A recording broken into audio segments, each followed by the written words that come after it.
One sec.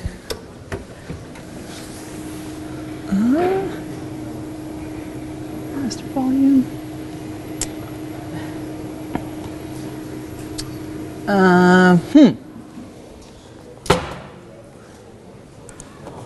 Oh, there we go. This thing's muted. Haha, there we go. Very good. Okay. So back to the description of the course. Hi everyone, I'm Glynn-Adey, the coordinator and instructor for MATB41 multivariate calculus. I want to compare this course with single variable calculus and say what I expect to do as a student in this course. So firstly, let's compare with single variable calculus. In single variable calculus, we study curves in the plane. Y equals x. Right? We study these curves by looking at their tangency properties. Right? So here, the red pen is representing a tangent line at the origin to y equals x squared. As we move, we see the red pen changes. Here it's very large, slightly smaller. Now it's 0. Then it becomes negative, and even more negative. So by looking at the derivative and looking at tangent lines, we can study properties of curves in the plane. In this course, MATB41, we study curves and surfaces in space. So let's draw a sphere.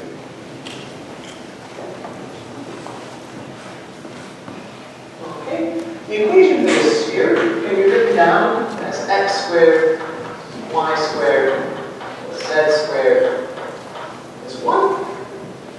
And now what can we learn about tangents in this sphere? So in a plane, here's our physical model of the sphere. Because the sphere is two-dimensional, it has tangent planes. So this red folder represents a tangent plane to the sphere at various different planes. So we're going to develop the techniques for studying properties of tangency and derivatives in space and in other dimensions.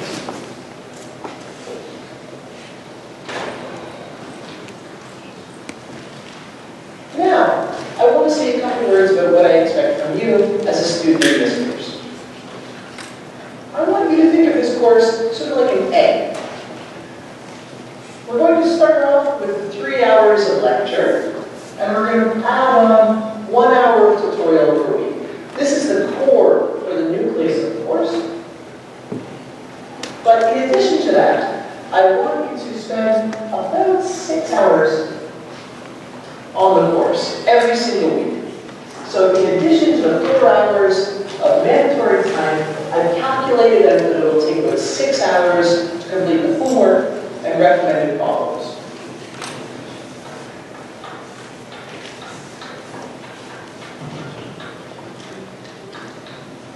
Each week, if you do the recommended problems, attempt the homework, and watch the videos posted on the blog, I expect this course should take about 10 hours per week. Now, I'll take you through the syllabus in person. See you soon. Hello, everyone. I just want to point out, that's a different tie-dye shirt. I have many. Okay, so that's kind of a little bit about what the course is about. We're not going to watch a video every week, but I'll be posting them and you'll watch them on your own time. So let's have a look at the syllabus. Okay, the syllabus is available, as I said, on the blog here. So we'll pull that up. And it looks something, so the course syllabus is available here. You must at some point print a copy of this. So Thursday morning, well, hopefully everyone will have a copy of this. So let's pull it up. It looks something like this. Can I get it out of the browser? Save.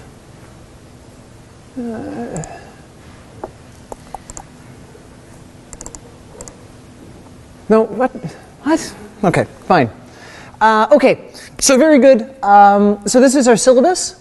Our textbook is Marsden and Tromba Vector Calculus, and it's the 6th edition. So I'm not going to encourage you to go out and look for PDF copies of this online. If you Google Marsden and Tromba Vector Calculus 6th edition PDF, I can't promise anything. So don't Google it, okay? However, this is our textbook. All other editions are irrelevant for this course, okay? So 6th edition is the one we need. Very good. The prerequisites for this course are as follows. So you need a little bit of linear algebra and you need a little bit of calculus. Here's the overview of what we're going to cover. Okay, so we're going to do differentiation, chain rule, optimization, more optimization, integration, etc. Okay, and now this is where we really get into the meat of things. So as I said, I don't like courses where there are surprises. So everything's really laid out in advance. We're going to have these sections covered each week. Okay, there's going to be a survey at the end of tonight's lecture. I'll show you how to do that in a moment, that's fine. Throughout the course, we're going to have 6 homework assignments. This course usually has 10, and I thought that was too many. So we're going to have 6 homework assignments. In week 5, there's going to be what I'm calling the mock midterm. So because of the way universities work, I know when the fake midterm is. I don't know when the real midterm is. Okay, so the mock midterm is going to be Friday, June 8th. Okay, so this isn't for marks, but it's very, very, very helpful in preparing for the actual midterm. Okay, so please come out to this. It's on a Friday at noon. And it'll be an opportunity to practice for the midterm. Okay, so we've got 6 homework assignments, the mock midterm. We don't yet have a date for the actual midterm, but I'll keep you guys posted. Okay, assignments are going to be handed in your tutorial. Okay, everyone needs to be registered for a tutorial by next week. If you're having difficulty getting registered, please contact me and we'll work on that. They're due 5 minutes after the start time. Okay? If you hand it in 6 minutes after, you get 0 marks. Okay? We're going to be absolutely strict on that 5-minute deadline. So if your tutorial starts at 12:10, you need to hand in the assignment by 12:15. Otherwise, you will receive no marks. Don't argue with your TA. Don't try and show up late. If you're having difficulty getting to your tutorial on time, that's okay. You should email it the day before it's due. Okay, so email it well in advance. I'll instruct the TAs on what to do about that. We're going to have 1 term test. That term test, once I tell you the date, is going to be very, very, very important. If you miss it for medical reasons, you have to contact me within 24 hours of the test. If you leave it to 25 hours, again, there's nothing I can do. To do that, there's this big complicated form we have to fill out. Okay. For the grade distribution, the grades look like this. So we've got 6 assignments worth 5% each. Then we've got the test, and then we've got the exam. Okay, so the test is really a practice exam. You know, it's worth a lot of marks. One thing I'm always very, very supportive of in my classes is students with accessibility needs. When I was an undergrad, I wrote all my tests in the accessibility office because it was way nicer, basically. So if you have any reason to believe that you should use accessibility, please contact me. We'll get it sorted like that. Okay, so accessibility is available for students in this course. And then we get into academic integrity, everyone's favorite subject. So like 10 people in this room are going to cheat. I know it already. So let's try and make sure that, you know, no more than 10 do. So please We take it very, very, very seriously at UTSC. We want our degrees to be very valuable and employable. So if everyone cheats on the assignments, it doesn't look good for the university. Okay? People try all sorts of crazy stuff. One time I had a student go on Craigslist and say, hey, could you write my midterm? I'll pay you $200. It's at this time at this place. And of course I found out. And then we contacted the student. We said, hey, it looks like you're trying to hire someone on Craigslist to write your exam or your test. And they said, no, I just wanted a tutor to help me get ready for the test. So then we wrote down the person's name. The imposter showed up. I know, right? They sent the guy anyway. And then we had to have a conversation with the dean. So please don't cheat or hire someone off Craigslist. It's a bad idea. There's a couple things that I want everyone to be careful of. Don't let people photograph your stuff. It's really, really tempting to be like, oh, I'm going to go run catch the bus. Could I take a photo and then I'll read it at home? Just try not to do that. It's very tempting to let people photograph your work, but it never works out. It can get to bad places, I guess. Don't hire a tutor to do your assignments. Hire a tutor, that's great. Tutors are wonderful people. But just ask them to check your work once you've done it. Very good. Oh yes, if you reproduce a solution you find online, we'll be able to tell. So please don't do that either. Discuss solutions with TAs or me. Okay, very good. Moving on. Okay, so this page is the most important page of the syllabus. I really want you to print off the whole syllabus, but if you print off one page, print off this one. Okay, so this is kind of like a scorecard for this course. Okay, as I said, I don't want any surprises, so I've set all the homework problems in advance. We're going to take the assignments from those homework problems. We're going to take the midterm questions from those problems. Okay, so if you print this off and circle the problems that you've completed, you'll have a very good gauge of your mark in this course. You'll have a very good idea of how likely you are to succeed in the course. So if you do all these problems, you'll be well on your way. Okay? To keep track of things, it's very helpful to just write down how many hours you spend on the course. You can write down whatever number you want. Oh yeah, sure. Yeah.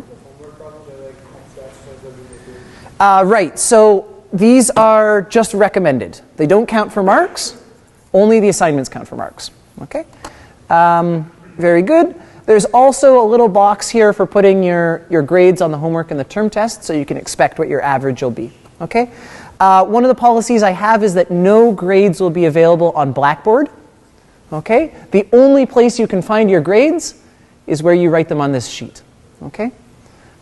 So the TAs will take down your assignment marks, they'll put them online, but you need to keep track of them on this piece of paper. Okay? So put your homework marks here, term test marks here. Very good. Okay, so marks for this course will not be posted online. Another policy that I have in my courses is there are never going to be any solutions. There's just problems. It's like life, I guess. So if you want solutions, then you can come to office hours and check. You can say, hey, I did this. Is this correct? Also, Professor Eric Moore has taught this course for many years, and there's a lot of solutions available on his website. So if you go to Eric's website, look, there's all these old tests and exams. Wow. And there's all these solutions. Does it have the solutions with them? Yeah. Okay, so there's lots of these.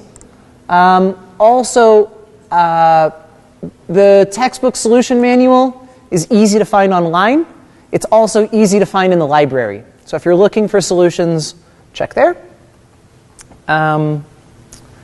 Okay, very good.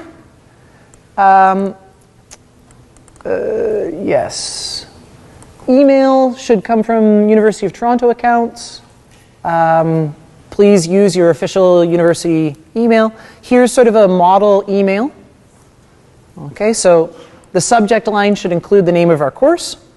It should include your name, and it should include your student number. So, hi, I am Joe Schmo. This is my number. This is the course. I need help with this question. I do not know what the word derivative means.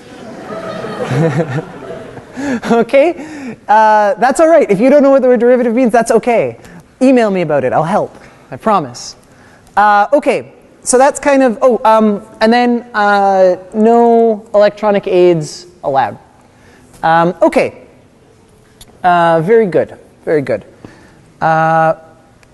Okay, so that's kind of the syllabus. Those are all the details. Please, everyone, print off at least this list of recommended problems, okay, so that you can keep track of where you're at in the course. There's two other things from the web page that I want to show you.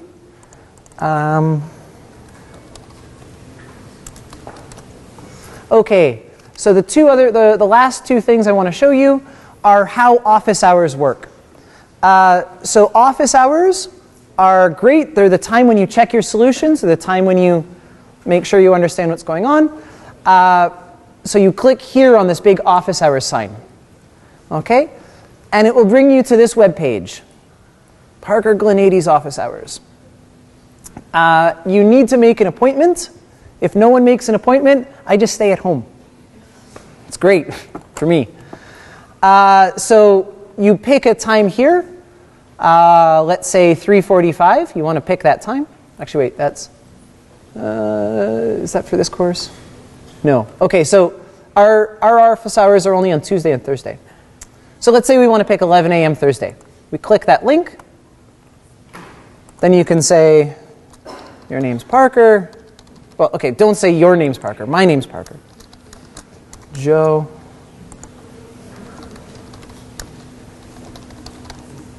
Okay. You want to discuss a particular topic. I need help with question 7. You say which course it is. You're not a robot. Good. It's that easy, guys. Good. And now you're scheduled in. That time is yours. I'll be there to help you. Very good. Okay. So please, that's how office hours are booked. Okay. The other thing that's relevant to this course is this business about anonymous feedback. Okay, so if you don't want to email me because you're worried about confidentiality, like maybe someone you know is cheating in the course, or you're worried about your marks or something, I welcome anonymous feedback. Okay, so this is the anonymous feedback form. It looks like this. So you can say, I'm in this course. You can leave out your name, you can leave out your email, and it's you can put like, or here, let's put an exclamation mark. There we go. Yay! Okay. That goes to my email. I'll never know who my secret admirer is. Okay. So those are some tools that are available in this course. Just to go through things one last time.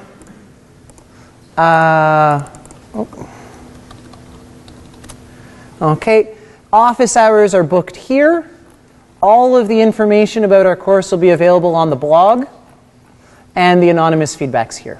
Okay, so every week there'll be something like this that has the recommended problems. Oh, right, one last thing.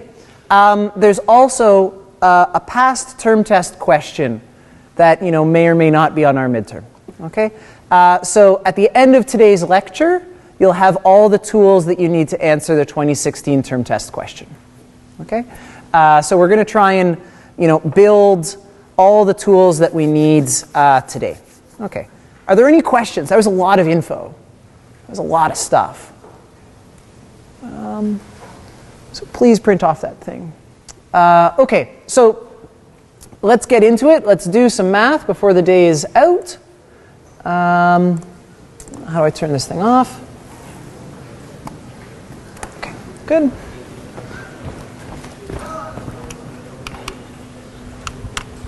Cool. Okay.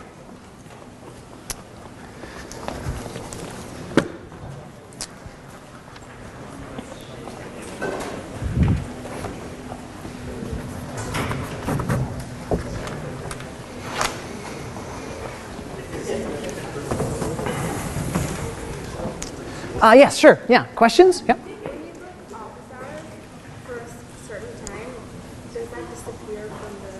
Yes. Yeah. Yeah. So yeah. Once you've booked that slot, no one else can book it. You can bring your friends. That's fine. But yeah, it's booked for you. Are there any other questions that came up for people? Any other questions or thoughts? Okay.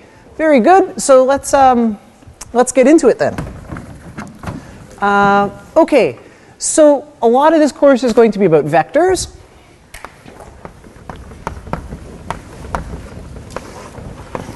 And we're going to use sort of 3 different notations for vectors at different times.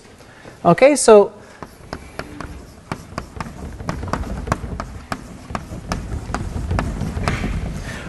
by the way, people in the back row, is that an okay size? It looks all right? Yeah, cool, great. Wicked. How about you over there? Is that okay? Cool, okay. Very good. So in this course, we're going to write the following 3 notations. Okay, so we're going to write vectors as columns.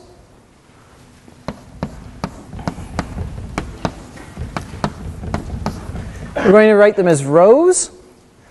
And we're going to write them in this weird way that physicists write things.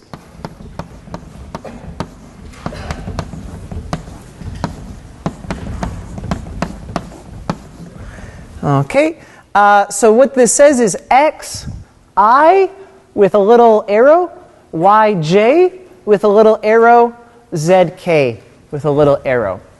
Okay, so these guys are called the standard basis.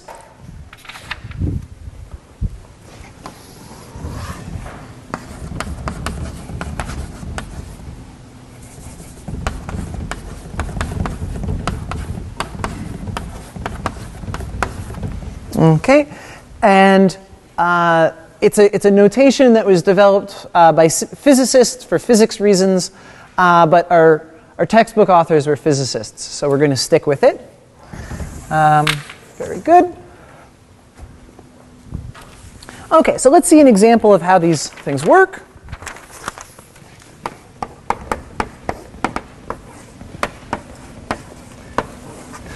If we've got a column vector, we can add it to something written in the standard basis.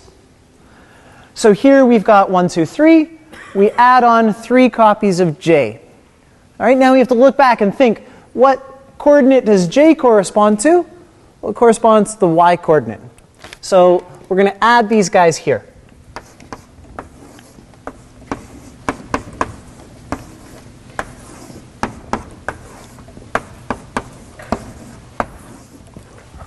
Okay, very good. So sometimes we're going to mix notations like this.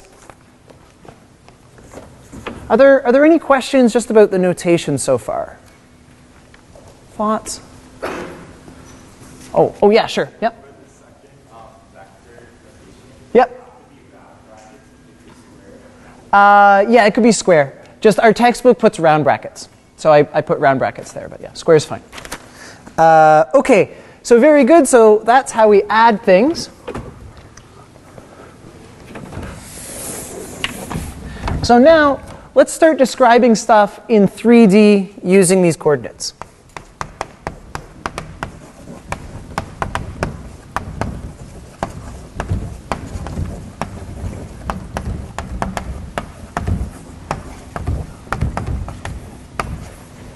Okay. So if you've never heard of a parametric equation, that's okay. So write the parametric equation for a line.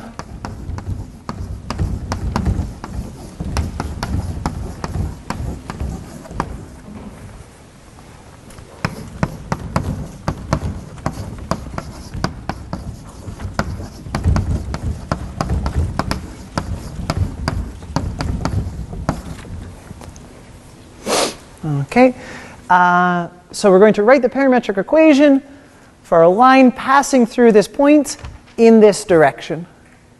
Okay, so what does that look like?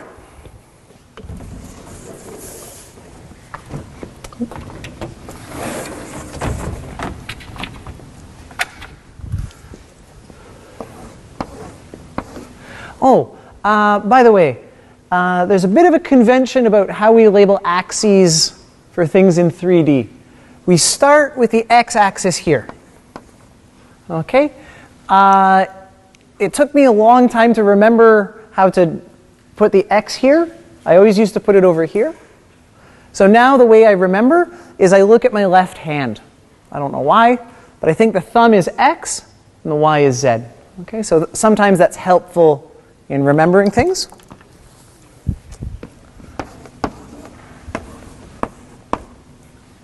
Okay, so we'll have the little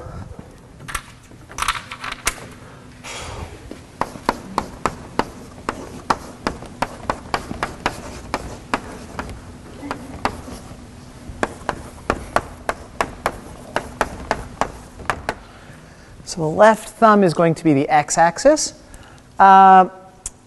One thing that I do during lecture is I put a little hashtag before what would be in programming a comment. Okay, so yeah, the coders are like, yeah, comments. Those are super helpful. But it's not part of the solution, but it helps you understand the solution so that when you're going back and looking at your notes, you can understand things. So the little hashtag means a comment. Okay, so coming back to this business about parametric equations, what's going on here? We've got a point in 3D.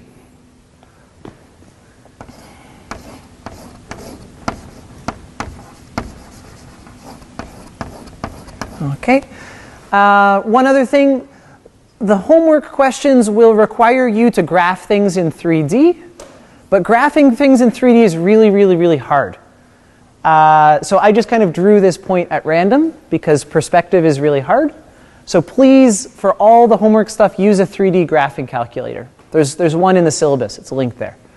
But okay, so there's our point representing 1, 2, 3. Here, good.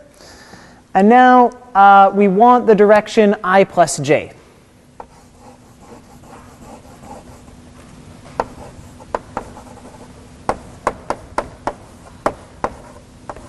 Okay, so we draw that. And then the line is all of the points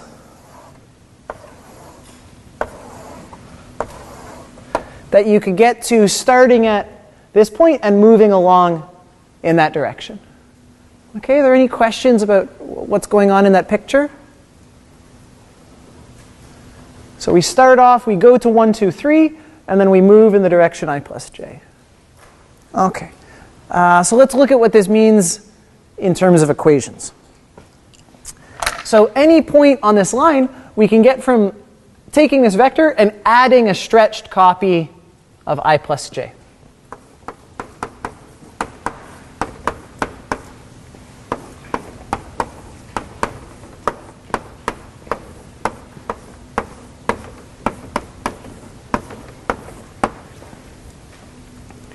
Okay, so we start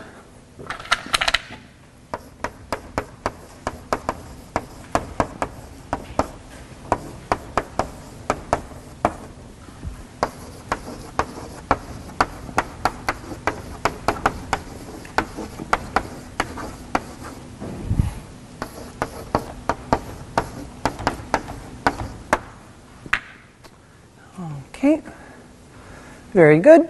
And now we can combine this all into one sort of function. So we could say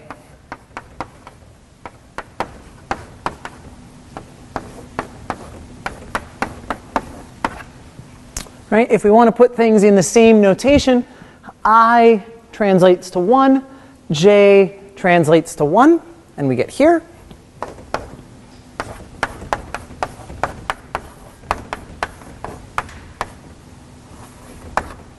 Okay, And there's our parametric equation. Okay? Why is it called parametric? Well, any thoughts? Yeah, sure? Yeah, right. T is the parameter. Right? We put in the parameter. It depends on t. We get our point on the line. Good. Okay. Excellent. So the next piece of business to introduce, now that we've got vectors,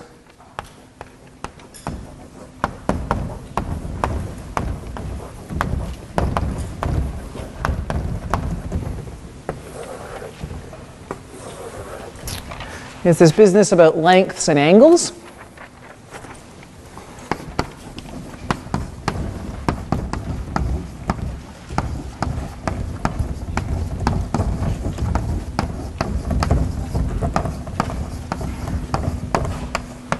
Okay, so all lengths are going to be calculated using the Pythagorean theorem, and it says the following.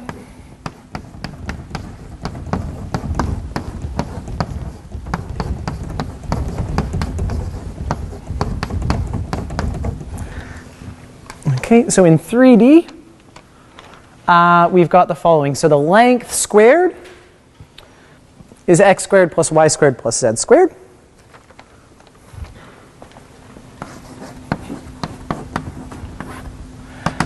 When I write something like this, when I write nota, that means notation. So we're introducing a new piece of notation. Guess I should have done that over there. Okay, so this guy is going to represent length for us.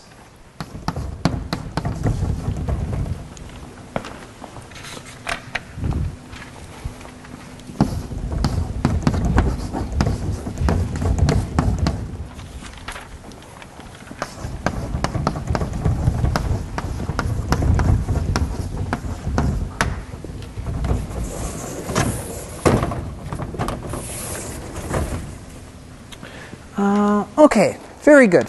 So that's the notion of length. The other notion I want to introduce is our notion of angle.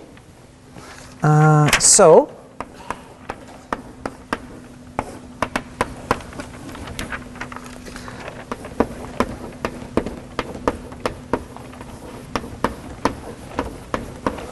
we're going to define angles, we're going to need something called the dot product, and it works like this.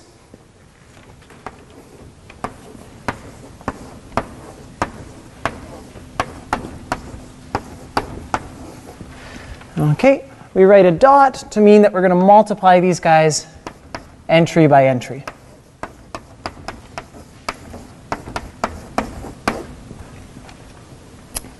Very good. Okay, so this is related to angles via the following fact. Okay, so our fact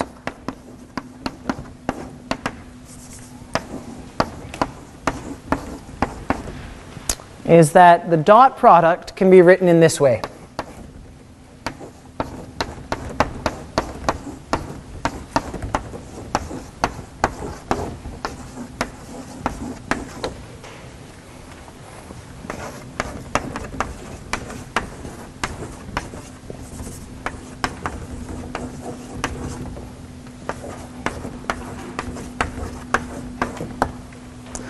Okay, so our notion of angle is that this cos theta measures the angle between two vectors. So we can do this in 2 dimensions, we can do it in 10 dimensions, which is very nice.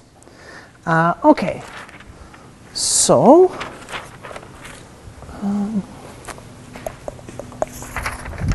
we need a couple words related to angles.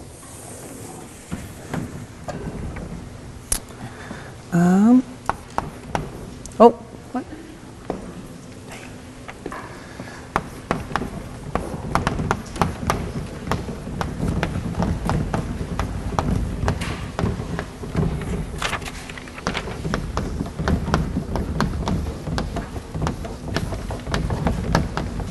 Okay, we say that 2 vectors are orthogonal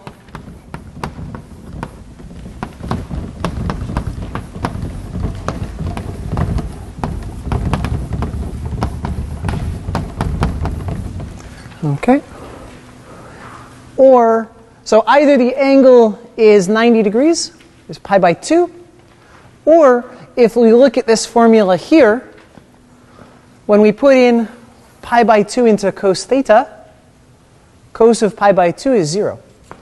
Equivalently,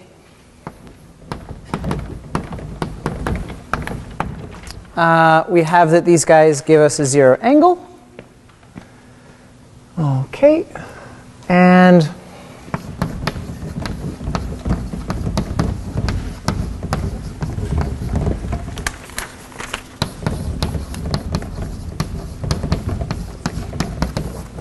let me say two vectors are parallel.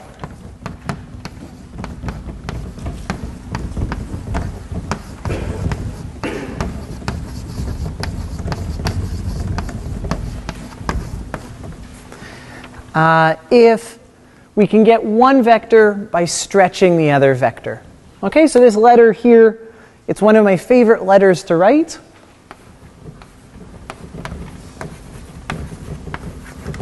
It's the Greek letter lambda. Okay, very good.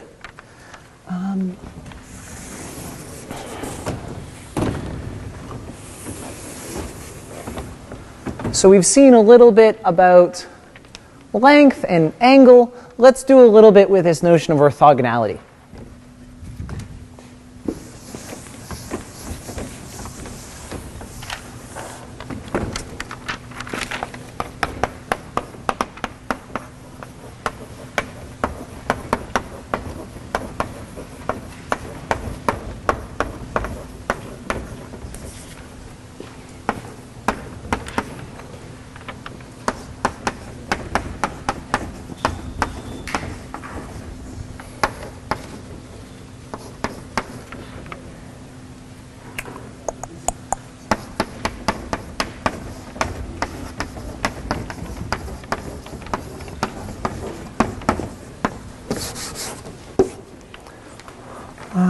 Okay.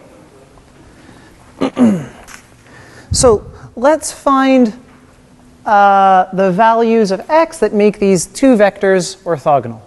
Right? So as x changes, these vectors u and v change. Right? They sort of move in space as x changes. So what should we do to find the values of x? Yeah, sure. Perfect. Yeah, great. Okay. So we take the dot product, we get 5x plus x squared plus 6. We can rewrite that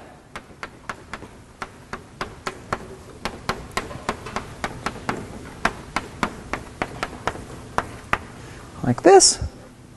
And we can factor this as x plus 2 times x plus 3. So we get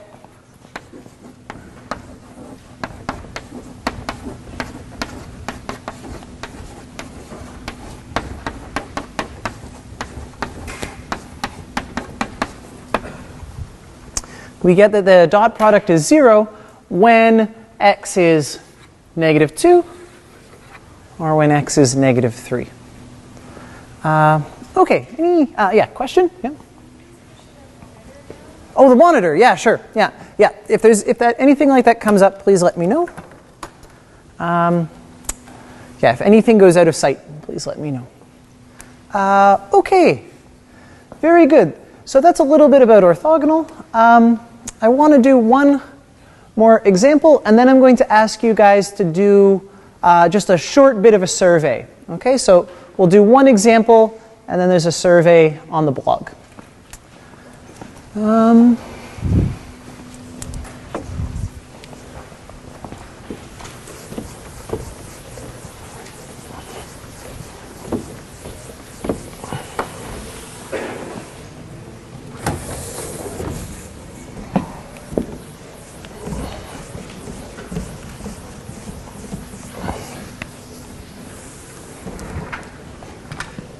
Okay, bye.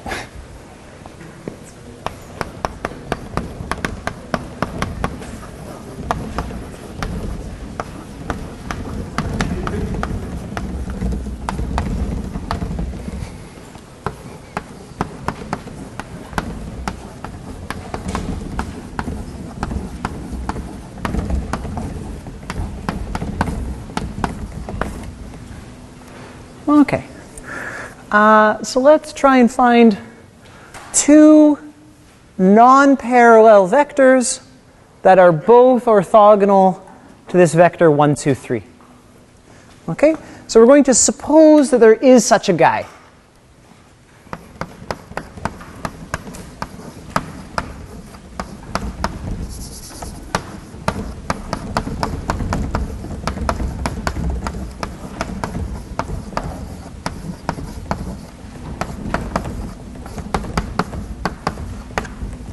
Okay, so we'll suppose that this guy is orthogonal to 1, 2, 3.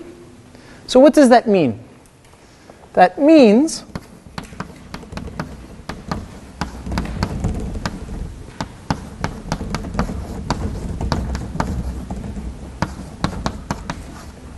that we've got something like this happening. Right, so when we do the dot product, we get this stuff.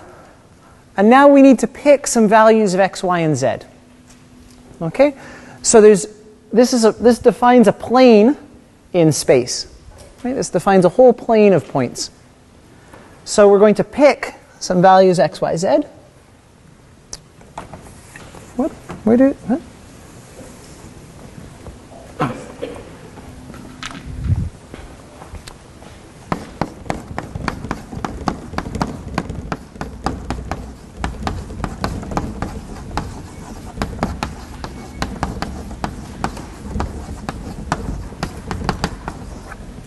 Okay, so we'll pick some values x, y, z that'll give that this dot product is 0.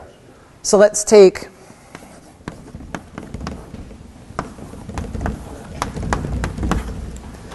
these guys. We plug in these numbers. 3 plus 0 minus 3 is 0. So that works. That's good.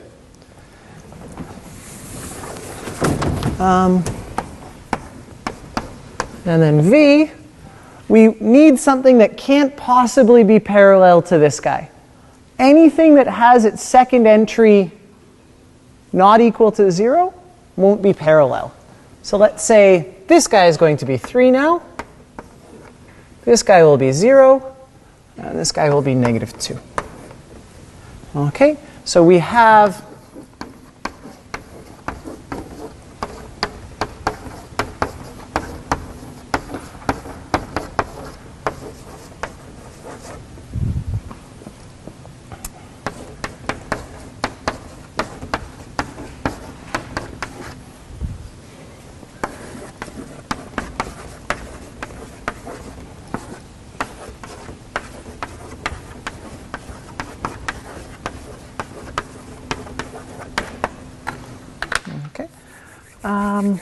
so both of these guys are orthogonal to 1, 2, 3, but they can't be stretched copies of each other because they have a 0 entry and a non-zero entry.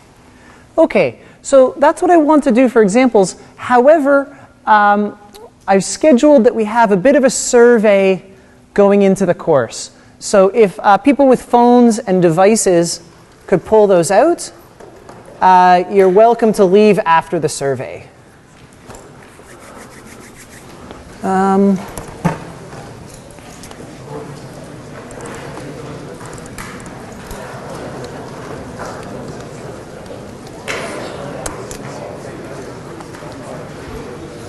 Okay. Very good. Yeah. Okay. Oh.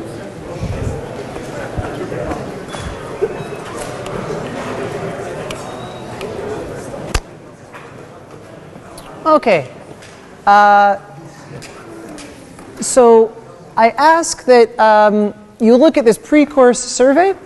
So if you go to the blog, the pre-course survey is available right here. And this is just so that I can get a sense of where you're at. You guys know a little bit about me, and now I want to know a little bit about you. So click there, and you should get a page that looks like this. Is that good? So if you go pg80.ca, click on the blog, The survey is available right here below the video. So click there, and then just take some time, fill it out honestly and to the best of your abilities, and then once you're done that, you can head out. Yeah? You want our school address or our other address? The address you check most.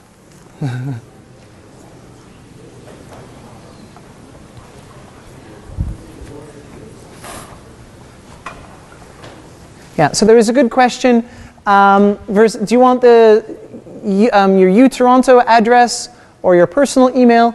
Use the one that you check most often. Pleasure meeting you too.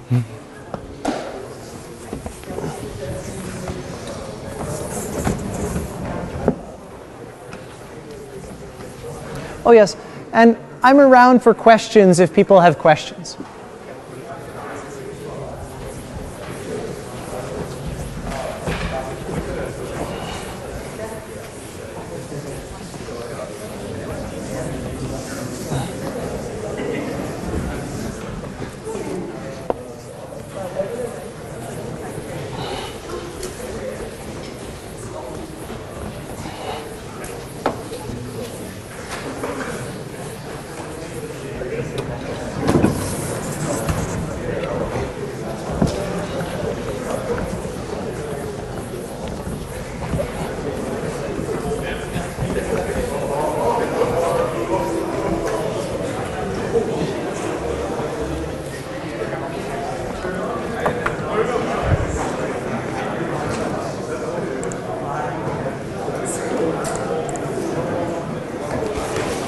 Yeah, oh yeah, sure. Yeah.